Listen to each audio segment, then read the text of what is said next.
Hello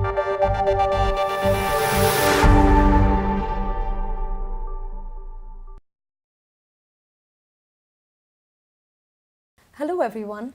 Today in series of Docplexus KOL interviews, we have with us Dr. Satendra Kumar Multani, who is an endocrinologist at the Dubai-based Prime Medical Center. He has been working with diabetes and endocrinology for the past 14 years. Thank you so much, Dr. Multani, for this interview. How are you feeling today? Well, I'm good. Thanks, and I will be glad to answer your questions and share my experience with all my fellow physicians. That is wonderful. So let me start by asking you a little bit more about the ADA and ESD guidelines. Recently, new ADA and ESD guidelines were published in October. What are some of your thoughts on them? Yeah, it's a very good question actually, and the guidelines were published in middle of October. Actually, they were discussed in ESD meeting at Berlin.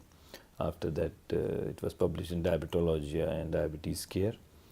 And I feel these guidelines are very, very good, and they are much more clear, and they can actually help our physicians to decide the right treatment for a right person or right patient. Because previously the guidelines, there were a lot of options to choose. But now these guidelines are actually based on cardiovascular outcome trials which were done in diabetic patients. And the guidelines actually, they clearly say that metformin is the first line treatment to start with whenever a newly diagnosed patient comes. Unless patient's HbA1c is more than 11% and is having catabolic symptoms, he should be started on insulin. Otherwise, patient can be started on metformin if the HbA1c is less than 9%. Then after metformin, actually they have categorized the patient into two groups. Patients who have having underlying atherosclerotic cardiovascular disease and heart failure and chronic kidney disease. And the second category, patients who do not have these complications. Now, patients who have atherosclerotic cardiovascular disease or heart failure or chronic kidney disease, actually they should be given medications which have shown benefit in cardiovascular morbidity and mortality in outcome trials. Like we have now two main medications, liraglutide and empagliflozin, which has shown clearly the reduction in cardiovascular morbidity and mortality. So if patient is having atherosclerotic cardiovascular disease, then patient, if possible, can be given one of these two medication. Along with empagliflozin, there is canagliflozin also, which has been approved by FDA recently for reducing the cardiovascular morbidity and mortality. But there is some concern about its side effects. So still, I feel empagliflozin is safer. It is the safest, you can say, in terms of, and has shown significant reduction in cardiovascular morbidity and mortality. So a patient with atherosclerotic cardiovascular, underlying atherosclerotic cardiovascular disease, they should be given any one of this medication if it is possible, if it can be tolerated, and if there is no contraindication. Now, patient with heart failure, preferably they should be given SGLT2 inhibitors. In that empagliflozin and canagliflozin has good data, and about dapagliflozin we are waiting, probably this month it will be declared. Now, if patient is not able to take this medication, or if there is some contraindication for SGLT2 inhibitors, then GLP-1 based therapy, that is again liraglutide, should be preferred. Now, patient with chronic kidney disease, again it depends on what level of dysfunction is there, and if patient can be prescribed empagliflozin or canagliflozin, if the eGFR is more than 60 or more than 45 for empagliflozin and more than 60 for canagliflozin, then they can be prescribed. But if GFR is less than 45, when none of the SGLT2 inhibitors can be prescribed. Liraglutide can still be prescribed. It has shown in leader trial to reduce the progression of chronic kidney disease. So these type of patient actually they constitute about 1/3 of diabetic patient. You can say around 20 to 30% patients have one of these problems, that is underlying atherosclerotic cardiovascular disease or heart failure or chronic kidney disease. Now, when we are choosing one of these group of medication, if patient is, suppose we start him on GLP-1 based therapy and patient is not getting control, then we can add the SGLT2 inhibitor, and vice versa is also true.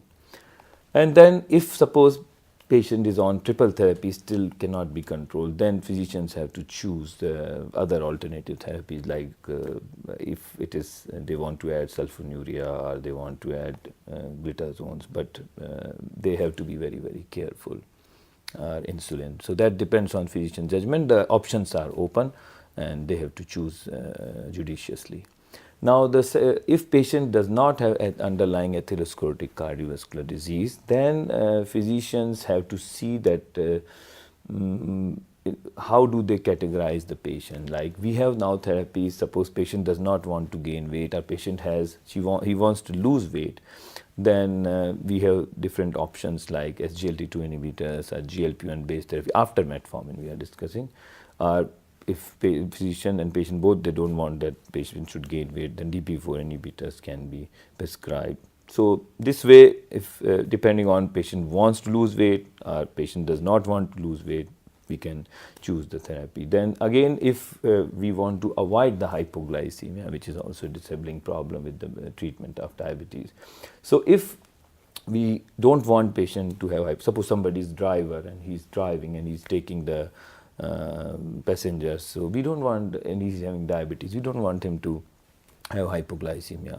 Sometimes the pilot, they are coming to us and then they have diabetes, so we have to choose the medication which will not cause low sugar. So in that we have DPP-4 inhibitors which are very, very safe, and then SGLT2 inhibitors also, and GLP-1 based therapy, so they do not cause hypoglycemia per se. So after metformin we can choose one of them to avoid the risk of hypoglycemia.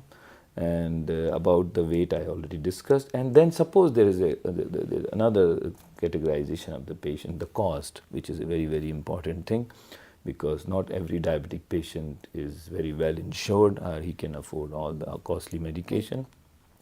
The patients who do not have good insurances or who are not able to afford the medications of these classes, which definitely are having other benefits, then they can go for sulfonylureas and TGDs, which are available for many years we are using them.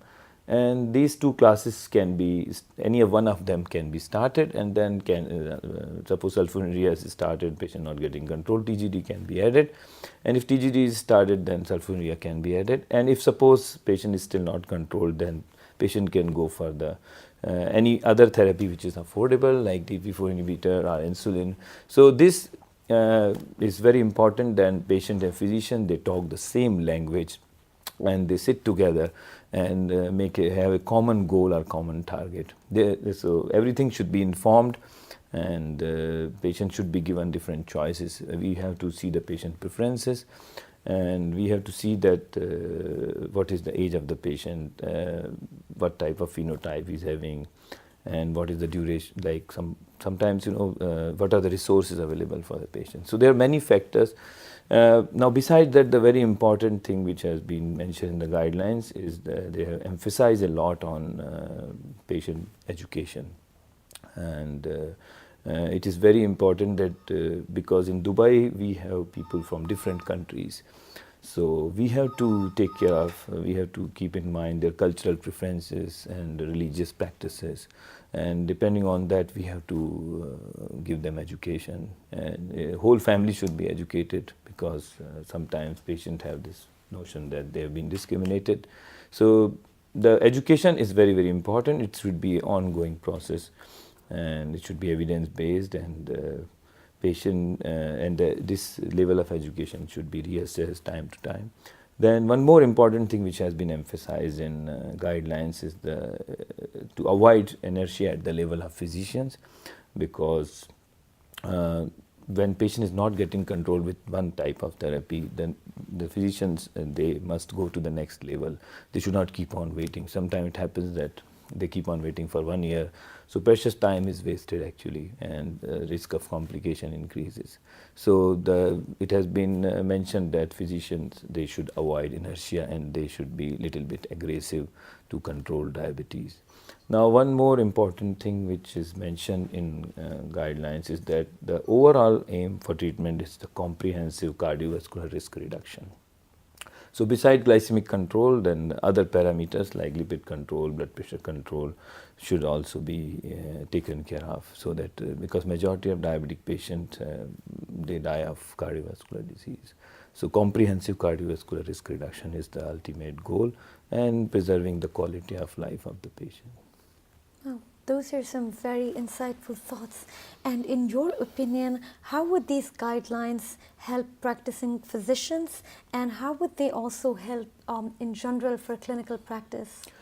Well, now because the guidelines, they have made it very clear, and they have made two classes like of the patient with underlying atherosclerotic cardiovascular disease and without. So it will be easy for the physicians to choose the therapy, and then now it is actually these guidelines are very empowering. You can say that physicians will be empowered to take the decision, and they will be much more clearer, because earlier what it used to happen that after metformin they were having many options, so sometimes they were puzzled that which option should be used in which patient. Now it will be easy for them if there is a nice picture in the guidelines, like even if the physicians, they can keep that picture with them, it is very easy for them to categorize the patient and then choose the correct medication for the patient if patient can afford. So this way actually it is easier for the physician now to decide that which patient needs what. So that makes a lot of sense. Thank you so much, Dr. Multani. You're welcome. I'm definitely sure that our viewers are going to greatly benefit from your invaluable thoughts. Yeah, and I will recommend all the viewers that to go through the guidelines by themselves, and it is available and easily, and then they should understand in more detail, and I've just given the outline, and it is really going to help them. Thank you so much, Doctor. You're welcome.